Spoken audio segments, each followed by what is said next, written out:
নমস্কার বন্ধুরা, পোর কিচেনে আবারও সবাইকে স্বাগত।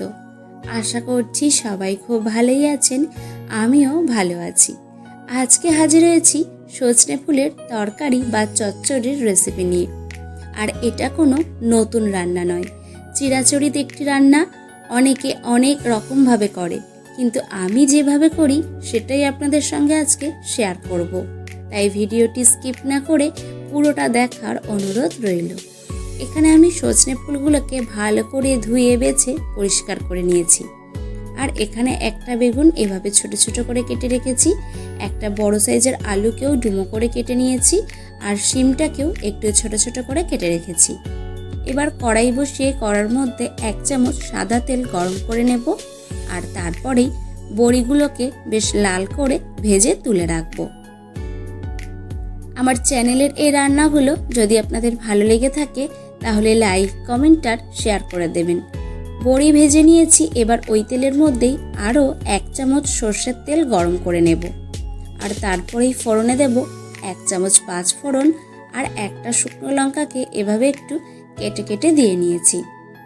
ফোড়ন থেকে যখন সুন্দর একটা গন্ধ বেরিয়ে আসবে, ঠিক সেই সময় দিয়ে দেবো কেটে রাখা সবজিগুলো। প্রথমে আমি দিয়ে দিলাম আলু আর শিম। এবার আলু আর শিমটাকে মিনিট 10 মতো সুন্দর করে একটু হালকা লালচে কালার করে ভেজে নেব। এখানে একটা কথা বলে রাখি, আমার চ্যানেল এখনও না সাবস্ক্রাইব করা থাকলে চ্যানেলটিকে সাবস্ক্রাইব করে বেল বাটনটি প্রেস করে পাশে থাকবেন, আর নোটিফিকেশান অল করে রাখবেন এরকম নিত্য নতুন রেসিপি সবার আগে দেখার জন্য। আলু শিম ভাজা হয়ে গেছে, এখন দিয়ে দিলাম 1/2 চামচ লবণ আর 1/2 চামচ হলুদের গুঁড়ো। লবণ আর হলুদের গুঁড়োটাকেও দিয়ে বেশ ভালো করে একটু সবজির সাথে নাড়াচাড়া করে ভেজে নেব, আর তারপরে দিয়ে দেব কেটে রাখা বেগুনগুলো। এবার এই বেগুনটাকেও সবজির সাথে আরও মিনিট 5 মতো নাড়াচাড়া করে ভেজে নিতে হবে। আর এই সজনে ফুলের তরকারিটা খাওয়া কিন্তু শরীরের পক্ষে ভীষণই উপকারী। তাই আমি বলবো বাড়িতে একবার হলেও এইভাবে এই সজনে পাতার বা সজনে ফুলের তরকারিটা তৈরি করে খাবেন। খুব ভালো করে দেখুন সবজি আমি নাড়াচাড়া করে ভাজা ভাজা করে নিয়েছি। এখন দিচ্ছি একটা ছোট সাইজের টমেটো কুচি, আর তার সাথে দিয়ে দিচ্ছি সজনে ফুলগুলোকে। এবার এই সমস্ত কিছু একসাথে বেশ ভালো করে নাড়াচাড়া করে নেব। গ্যাসের ফ্লেমটা একদম মিডিয়ামে রেখে ভালো করে নাড়াচাড়া করে নেব। দেখবেন কিছুক্ষণ নাড়াচাড়া করে রান্না করে নিতেই দেখবেন একদম সজনে ফুলটা কমে আসবে। দেখুন আমি বেশ অনেকটা সময় নিয়ে সজনে ফুলগুলোকে এভাবে নাড়াচাড়া করে মিশিয়ে রান্না করে নিয়েছি।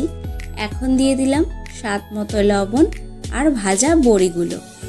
এবার এই ভাজা বড়ি আর লবণ দিয়ে আরও মিনিট 5 মতো নাড়াচাড়া করে রান্না করে নেব। কোনো একটু বেশি মশলাও কিন্তু আমি এই তরকারিতে দেব না, অল্প মশলায় কিন্তু এই খুবই স্বাস্থ্যকর সজনে ফুলের তরকারিটা তৈরি হয়ে যাবে, আর খেতেও হবে কিন্তু দারুণই সুস্বাদু। এবার আমি দিয়ে দিলাম 1/2 কাপ জল। 1/2 কাপ জল দিয়ে ভালো করে নাড়াচাড়া করে মিশিয়ে ঢেকে রান্না করে নেব মিনিট 15 মতো। ঠিক মিনিট 15 পর ঢাকা খুলে দিয়েছি। দেখুন এখন কিন্তু তরকারিটা জলটা শুকিয়ে গিয়ে তরকারিটা বেশ মাখো মাখো হয়ে গিয়েছে। এবার আমি দিয়ে দেব 1 চামচ পোস্ত বাটা। 1 চামচ পোস্ত বেটে নিয়ে অল্প একটু জল দিয়ে এভাবে মিশিয়ে নিয়েছি।